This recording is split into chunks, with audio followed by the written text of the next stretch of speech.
Meeting off.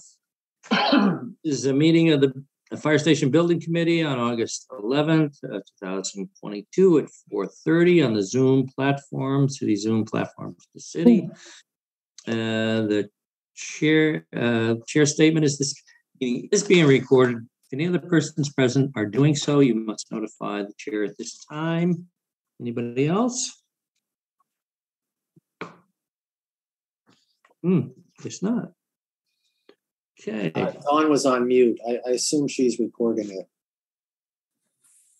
Yeah, she just said for attendance. Pat says yes. Who's that, Dawn? Yeah, Dawn is putting it in the chat. Butch, okay. Butch, Chair. Butch. Yes. Bob Strahan just called. He will not be at the meeting. He is quote unquote on the job. Yeah, no, he called me. He's over on Union Street on an issue. That is correct. Let's see. I got 10,000 papers here. I just got to find them. Go. Attendance. David Singer. Present. Butch Hawkins is present. Mayor. I am present. Present. Chief is not. Liz Gilman. Here. Present. Carol Collins. Here. Present. David Mascaratello. Steve Draculich. Here. Thank you. Jean Wall. Here. Thank you. Amy McMahon. Jen Stronstem. Present. Present. Jim Nguyen. Jim, no. No.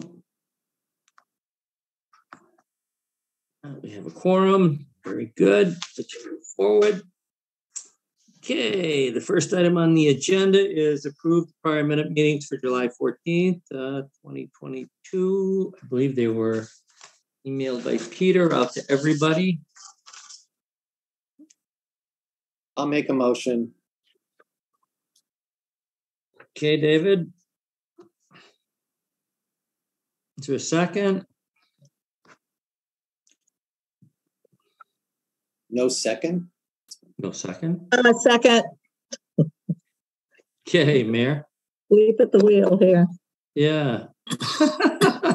Okay, any further discussion on the minutes? Everybody like them? Okay. All those in favor, David Singer? I abstain. I wasn't at the meeting. Very good. Abstain. Butch Hawkins, yes. Mayor? Yes. Yes. Chief's not here. Liz? Yeah. Yes. Carol? Yes. Yes. David? Oh, he's not here. Steve? Absent. Wasn't there. Wasn't there. Jean? Yes. Yes. Amy? Not here. Jen? Yes. Yes. Jim Nguyen? Okay. Minutes passed. Next item on the agenda is the budget updates. One of the things I want to do first is Neil sent out a invoice for payment and he asked that the committee vote on it. And so I just would like to, and I sent it out to everybody, but I know I just sent it out either this morning or yesterday. And so it involves payment of Pacheco Ross for $131,902 and for the modular for $22,599.00 for a total of $154,501. And the supporting documents I also sent out with those. So moved. Is there a second? Second. Mayor, thank you. Is there any further discussion on the payment? Okay, hearing none. Singer, how do you vote? I vote yes. Yes. Butch, I vote yes. Mayor? Yes. Yes. She's not here. Liz? Yes. Yes. Carol? Yes. Yes. No David. Steve Draculich? Yes. Thank you. Jean Wall. Yes. Amy's not here. Jen Yes. and Jim Nguyen, still not here. Okay. That piece passes.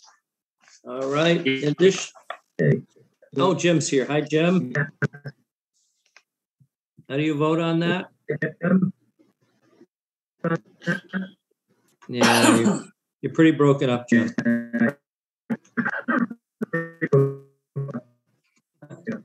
Have him write in chat. Yes, no.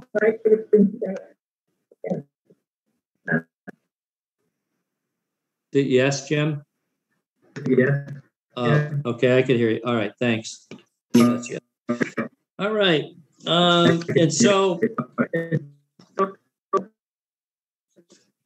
And so yesterday, myself, David Singer, Katrina, and Neil Joyce, and the fire chief met in City Hall. And Laura. And Laura. And Laura. And Laura, for sure. First. Don't want to forget anybody. Met in City Hall to go over the opening of the sub bids, and it turned out to be a very good process. So, I apologize. I mean, it only happened yesterday. We got the information late today. I sent the information out to you folks, so I know you just got it. So, what you did get is a picture of the budget currently. You got unofficial bid results because I need a little time to go through them. And you've got a copy of the different sub-bidders, EI, like masonry and waterproofing, roofing, et cetera, et cetera. So I just want to kind of turn it over to Neil Joyce to explain, and we feel very good about the numbers, at least the preliminary numbers. I mean, the GC numbers are going to come in 2 weeks from now on the 24th, and then we'll really know where we're at. But we felt really, really good about the numbers yesterday. I was really personally kind of concerned given the atmosphere out there. But I just want to turn it over to Neil to give us an explanation of the budget, the sub-bid process, and sort of how things went. Thanks, Butch. Have you enabled my ability to share screen? If not, I'll just speak to it. Everybody should have it in their emails, and I'll refer to the documents as I go through. Sure. Butch, right in the middle is a bright green thing that says share screen. You might, if you're the host, you'll probably have the ability to unable it. Yeah, it's just, I got whiteboard, I've got iPhone, iPad, and I have you. I don't have Neil to share, so I'm not sure. You're not on you're on a computer, right, Neil? Yeah, I'm on my laptop. Yeah. Can you enable David to share his screen? I don't see David here. And if I hit share, it turns into my screen. Right. I have a green button, which means that it's enabled for everybody, probably. So Go ahead, try it then, Jen. No, the green button says host disabled participant screen sharing. And that's correct. Yeah, and I tried to hit. Caitlin, are you able to enable screen sharing? Let me see what. You're not. You talking to me? I don't have he can't do it. I'm trying to get the product. He doesn't see the people on there.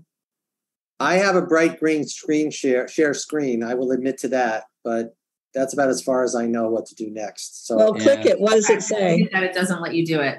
Yeah, it shares his screen is what it's doing. Butch is trying to share. Butch He's the only one who can see, but all it says is. Butch, click on participants. Click on participants down at the bottom.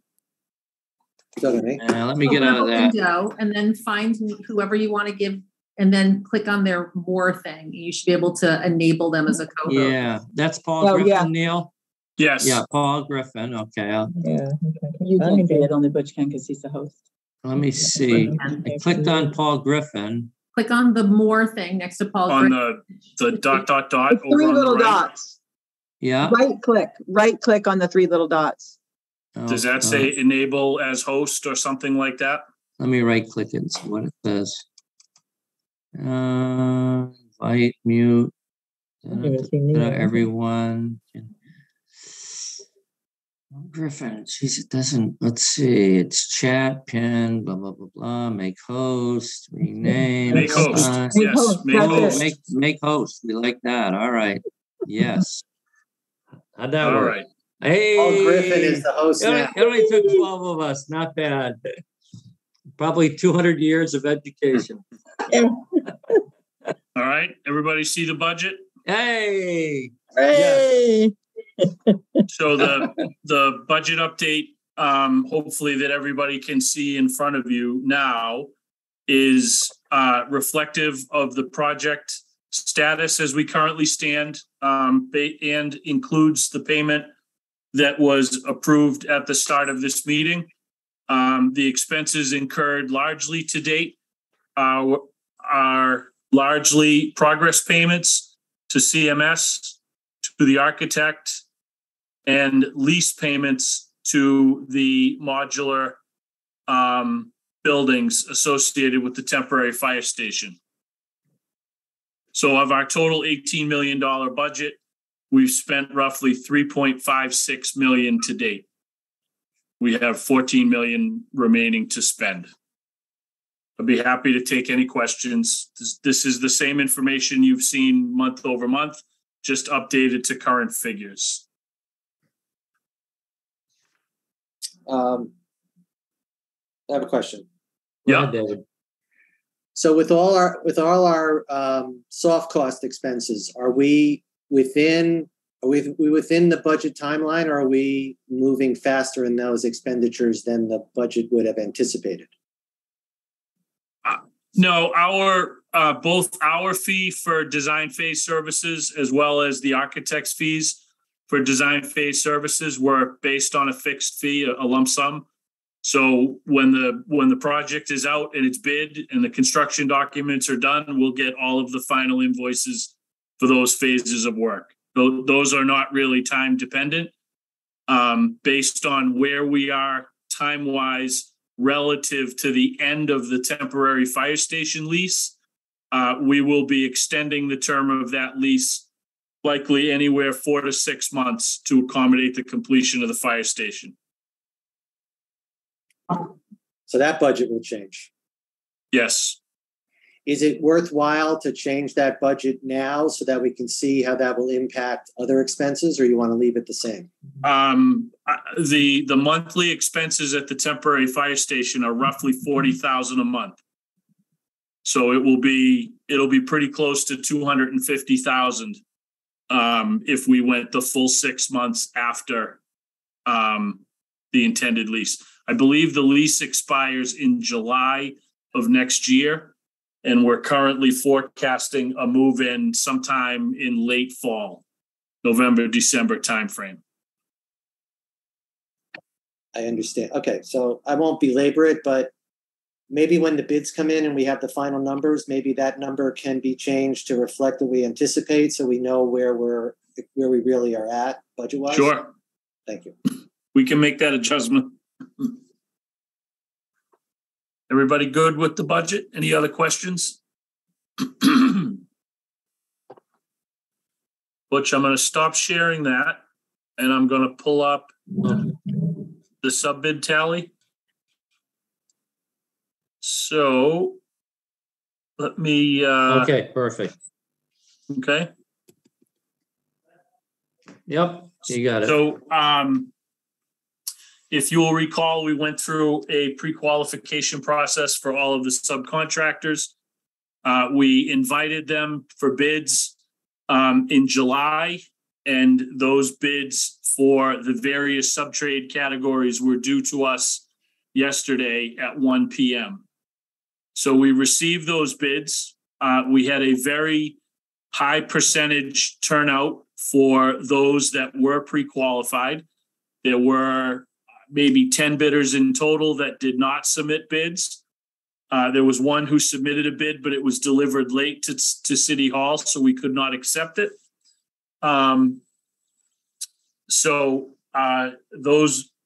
Those bids that were received were categorized by the trade that they represent.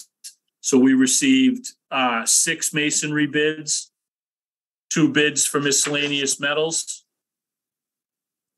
4 bids for waterproofing, damp proofing, and caulking.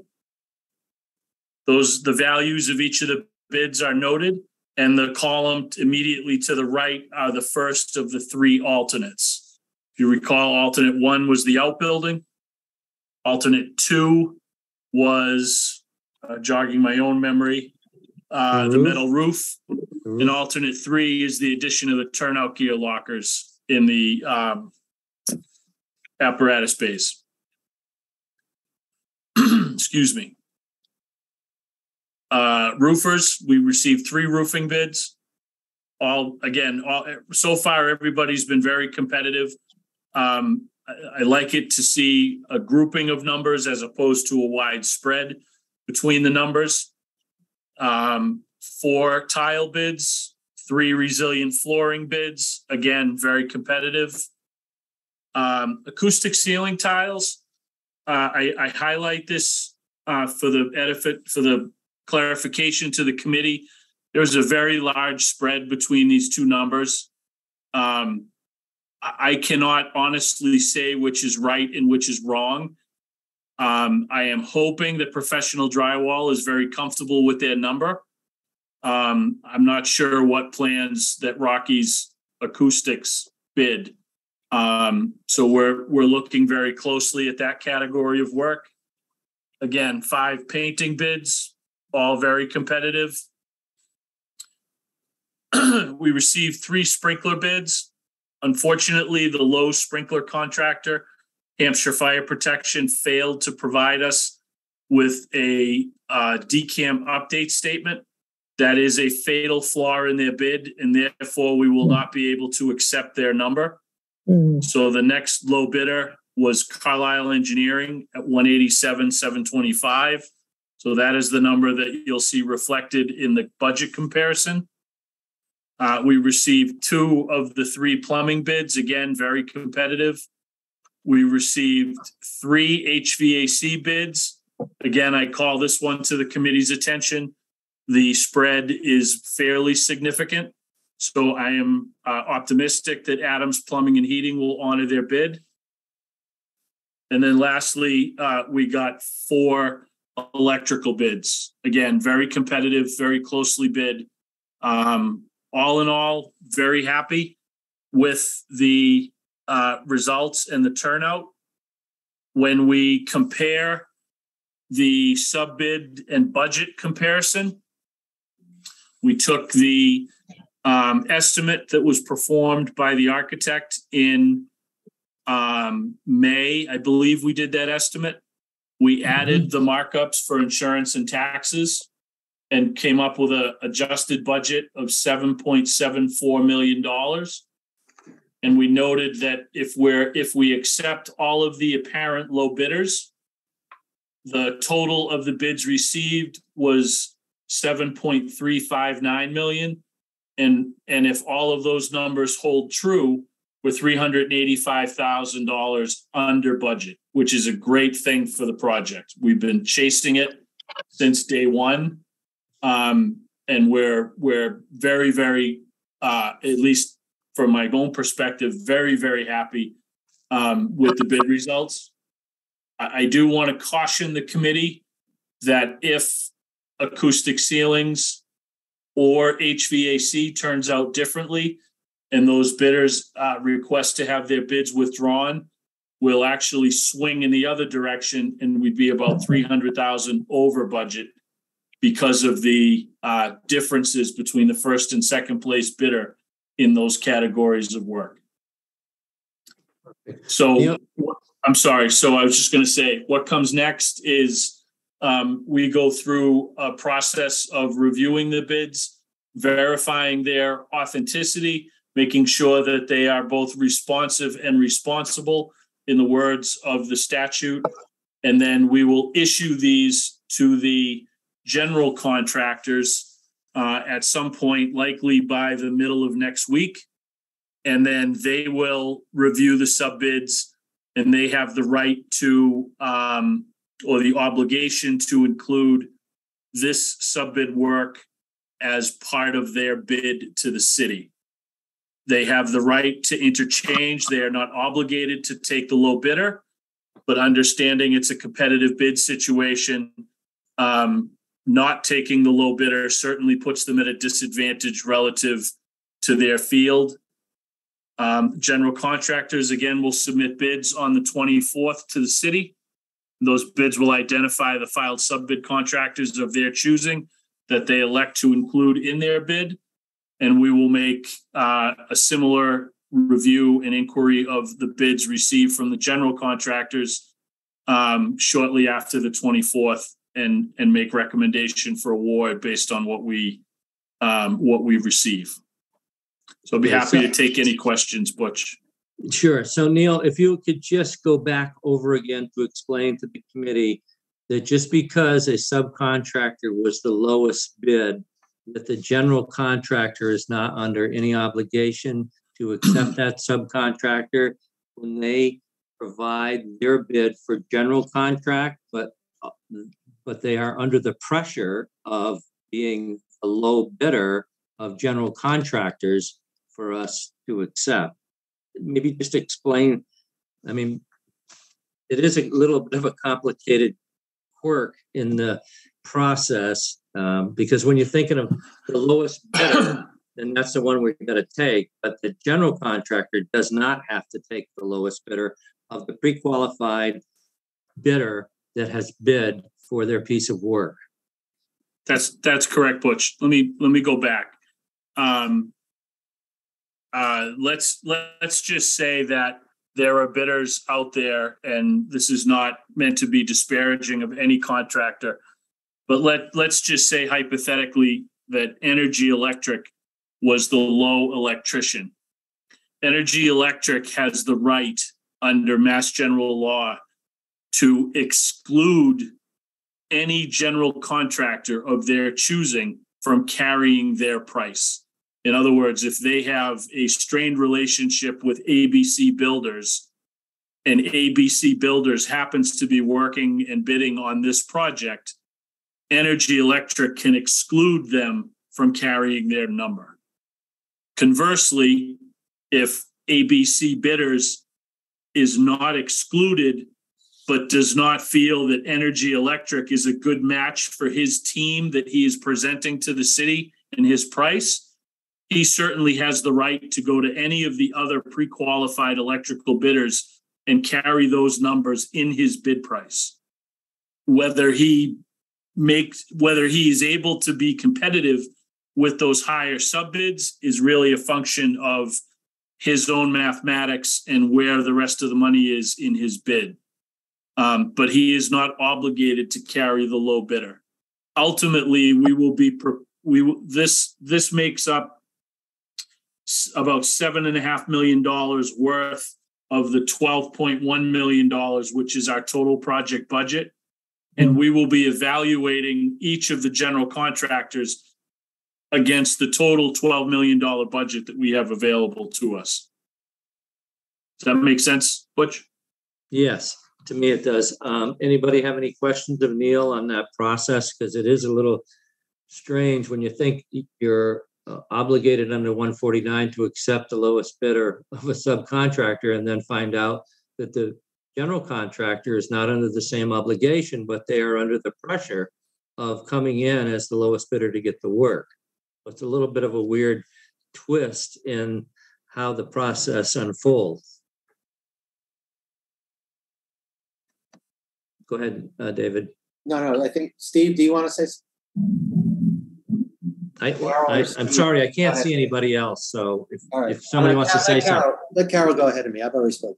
Okay, Carol, go ahead. I can't see you, so please say something. Okay, thank you. I think this might just be a continuation of what Neil was talking about, but on the right-hand column of the sub bids, it talks about restricted subcontractors that are restricted. Does that mean they don't play well together? So as a concrete example, Adams Plumbing and Heating obviously has somewhat of a checkered past with J&J contractors. So they excluded their bid from being carried by J&J. If J&J was bidding this project, they would be obligated to take the next lowest mechanical bidder or another pre-qualified bidder. So if you do the quick math at about $500,000 or $600,000, they would automatically be at a $600,000 disadvantage, everything else being equal to everybody else in the field. Okay. Yeah, it is a little complicated how it ebbs and flows between each contractor and subcontractor here. So ultimately, we just want to come in at our budget figure, but trying to understand how we get there, is somewhat of a learning process for me, especially.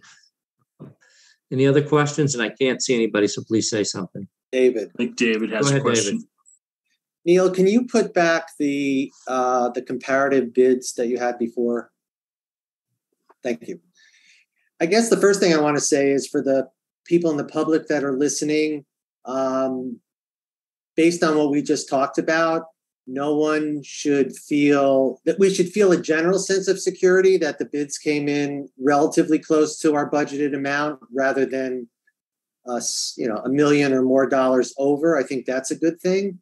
But where we end up may not be $400,000 below budget. It could be over budget, as Neil was saying, based on how next the general contractor wants to organize this. So it's premature for us to feel beyond a general excitement. Feeling specifically excited would be premature, in my opinion. Secondly, Neil, this is just a question for my own edification. Under the acoustics tiles, where the budgeting was for $76,000 and it's at $232,000, is that? That's correct. Can you explain what the difference might be? And it runs the same way in the other direction with Greenfield Glass. Yep. We anticipated $251,000, so $34,000 bid. Don't those? So I think, so David, what this is this is a little bit of when the estimate was prepared in May. Their assumption may not have exactly lined up with the way the job was specified when it went out the door and been made public. So you feel I believe that it's very likely that the entire window scope was carried under the budget, and yet only the interior glass and glazing is reflected in their bid price. So it's not an exact science. Like I said, this is based on 50% of what we know right now. Similarly with the acoustic ceilings, I think the original acoustic ceiling budget was only for the actual white ceiling tiles that you think of when you hear acoustic ceiling tiles. Yet in actuality, the bid includes some architectural wood panels that are manufactured as lay-in ceiling panels. And that may have skewed that number higher. So okay. I think it's just a little bit of a discrepancy on how the estimator saw it and how ultimately the work was specified. Okay, and that's an excellent explanation. I guess I want to, and I'm not saying this in any other way except that I think we all just feel this way. I want to make sure that all these bids are able to comply with the specifications, even though the numbers are all over the place. You're used to this system. You're used to numbers being all over the place, but we want to make sure we don't get somebody in here that can't really perform because they've tried to get our attention, but they actually can't perform. So I'm hoping to that point, David, it is far better. Although it will be bitter if we have to spend more up front, it is far better to work out those discrepancies now than to try to do it while you're building a project, for sure. That's exactly what I'm saying. Thank you. Yep. Okay, that's just so everybody can hear that, and we can all be thinking about that, because that's the reality of these bids. Not the numbers are one thing, but we got to get the fire station built properly. So that's number one on my list. So thank you. Right. Any other questions? Please say something, because I can't see you all. Any other questions on the budget as presented? If you're good, Butch, I'll stop sharing, and that should give you more screen to look at. Yeah. Okay. Okay. Yep. Perfect. And if anybody has any questions, they can reach out to me by email. I think everybody should have my email by now, but just if something comes up and you're looking for some more clarification, feel free to drop me an email. I'll get back to you. Okay. Anybody else with the budget update? We're good. Perfect. All right. Next item on the agenda is the grant update. I know the mayor's got a couple of things to share with us. Well, yes and no. Yeah, I know. I'm taking note of the fact no one from Pacheco Ross is here, right, today? Yeah, they are. They're on the line. Katrina and Adam. Yes. Oh, okay, good. Well, there it is. I'm sorry, I just didn't go all the way over.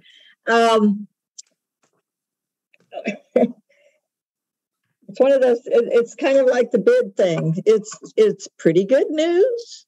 Let's not all get excited. But we had to go a little bit of a go around about contracts and which ones they wanted and which ones we had. It's too much in the weeds to explain it, but they wanted us to be Pacheco Ross contract to be on a specific form by the American Institute of Architects. We use a rather different form here in Greenfield. They wanted the AIA contract as part of the document. I did eventually email Tricia and explain to her that we've used that for a long time on multiple building projects, and we're comfortable with it. So it's unfortunate that we'd have to rewrite a contract. I was looking for some middle ground. She wrote back and said, well, because I think we have to have everything in by the 19th. Is that it? She wrote back and said, well, what I took her email to mean, and I don't know if Katrina, you were able to read it or not. I can certainly read it to everyone if I need to. What I took her email to say is, we still want you to file some sort of an addendum, but we will accept the Greenfield contract that's been enforced with Pacheco Ross for almost 2 years now, if not 2, and it won't affect the award date or anything, but it does eventually have to get up into the file. Am I interpreting her email correctly? Mayor, I'll say that I only had a chance to glance at the email from Tricia from the grant group. Yeah. So I don't know that I can interpret it that way just yet. I can try to look at it while the meeting progresses, and if I see something else, I'll speak up. But right now, I would venture to say that your interpretation is okay. Okay. If anybody else has a thought on that, I don't know, David, if you were able to see it or not. But no, Mayor, I didn't see it, but it sounds like the compromise is you're going to have to conform, but you can conform later. So. Yeah, it was basically around their lawyers taking a look at it. So it says, I believe we can include this review by our OGC as a contingency in our letter of conditions. So basically, before they award the grant, they would want us to have gone through their lawyer's review. Therefore, it should not prevent us from obligating funds for your project by our deadline of August 19th. We would just need to obtain approval or need to create an addenda to satisfy agency requirements prior to disbursement of any grant funds. So I don't know, and this is more my question maybe for you, Katrina, if what exactly they're talking about in terms of an addenda, because I did see some back and forth between Dennis and Tricia yesterday that implied that there is a special addenda out there that they would accept. So I don't know. I guess I need a little more clarity on that. And then who would execute that addenda? Would it be Pacheco Ross or would it be us?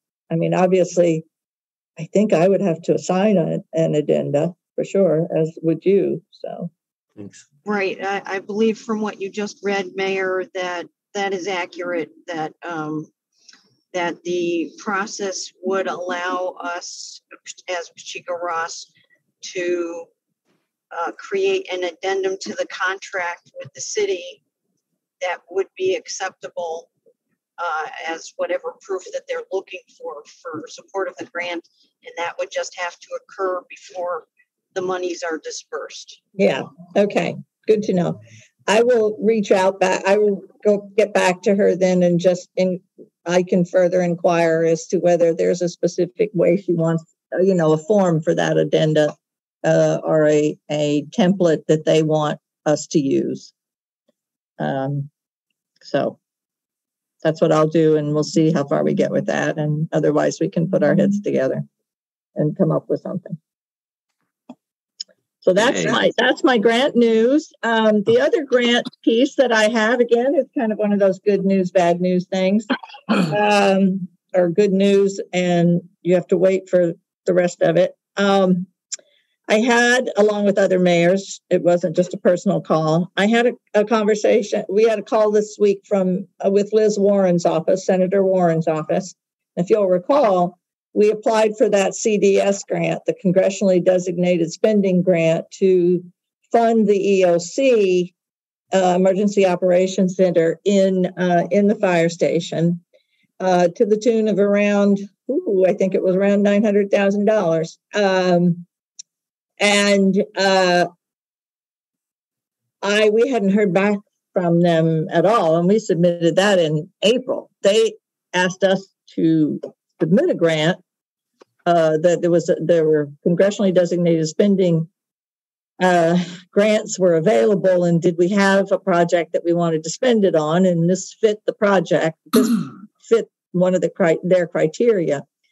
That was in March. We submitted it by the deadline in April, and we have heard nothing since then. So I took the opportunity during Q&A to ask her specifically about the congressionally designated spending grants, ours in particular, but I know that there were surely other communities in Massachusetts that submitted grants. So for, probably different projects, but because there was a broad array.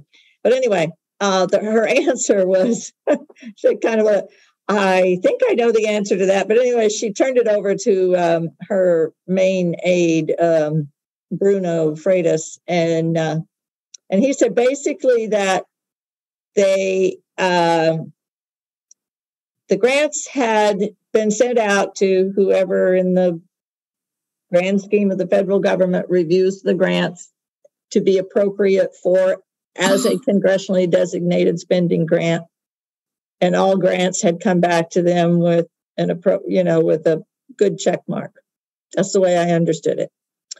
I will get further clarification from him if I can, but I haven't done that yet. This call was just yesterday,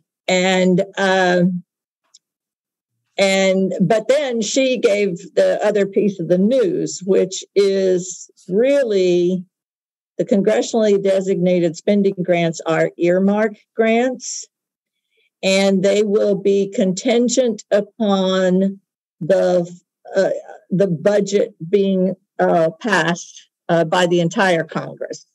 So that would be, we would not find out about whether the congressionally designated spending grants survived that or not until about December. So we're kind of in a holding pattern with that for several months now. Write your congressman and your senators. Perfect. And so it's apparently the history on congressionally designated spending grants is they were taken out quite some time ago or some time ago. I don't know if it was during the Bush administration or the Trump administration, but they were taken out of the budget process altogether by the Republicans, and were able to get put back in under this administration. And I think that's why they really wanted to get as much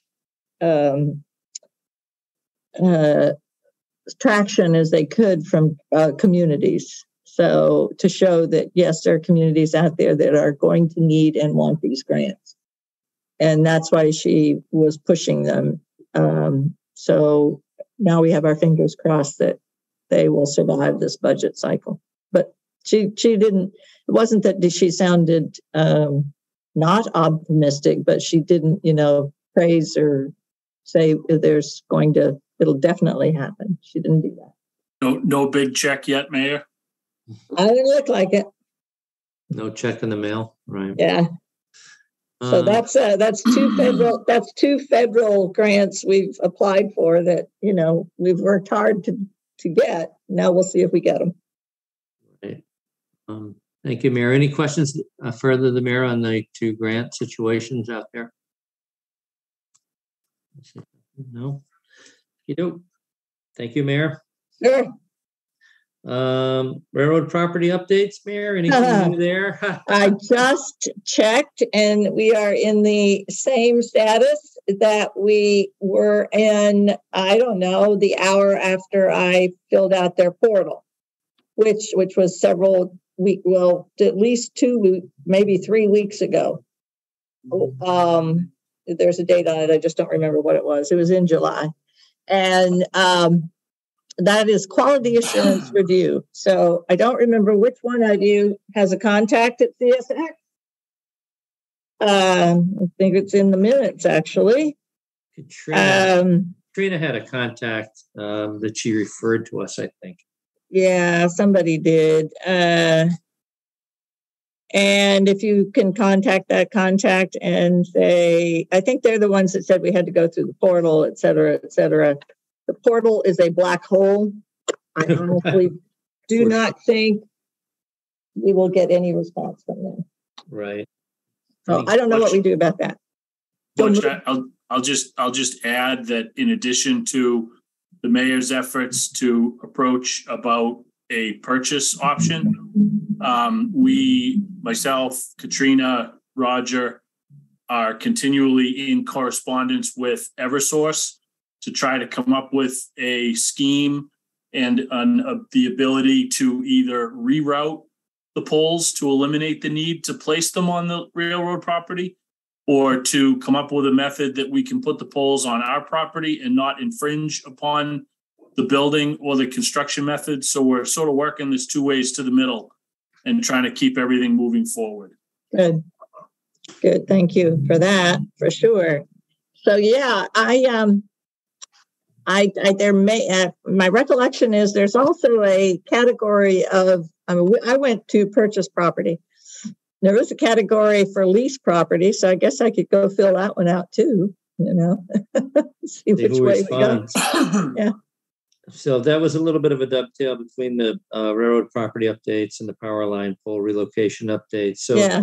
Anybody have a question of the mayor or Neil on either one of those? Sure, David.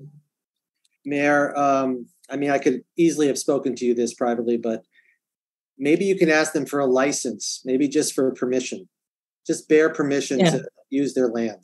There's several things you can ask for. You have to go through the portal. There's a list of things you can ask for. I will double check and see if license is one of them. Yeah, because then you're just asking for permission to use their land. There's really not giving up very much. It's not permanent. It's revocable. Of course, you don't want them to revoke it, but they'd have no reason to revoke it. So Yeah, anyway, thank you for listening. sure. Anybody else? Hearing none. Okay. Neil, just a review of the sub bid process, what we went through yesterday, and we had great participation. A lot of folks came into City Hall and sat and waited as you opened, you and Katrina and Yep. Laura went through the process of opening them all and categorizing them, and some left early, some didn't.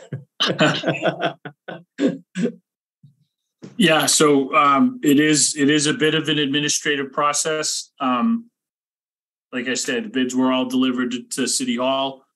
We categorized them by trade category, opened all of the envelopes in each of the trade categories progressively from Division 4 masonry all the way up through Division 26 electrical. There are other subcontractors that are not included. They are part of the GC's work, and those will come in on the 24th with the general bids.